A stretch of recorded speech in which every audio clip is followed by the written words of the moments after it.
Here is a question for today. Let's try to simplify the following third expression. Before we start, why don't we simplify the numerator part first?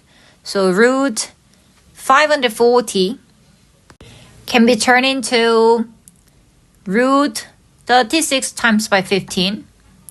And that root 36 can be split into 6 root 15. Now let's try to simplify root 60, which is equal to root 4 times by 15. And that root 4 can be split into 2 root 15. So this is how we simplify the numerator part. So let me rewrite the expression first again.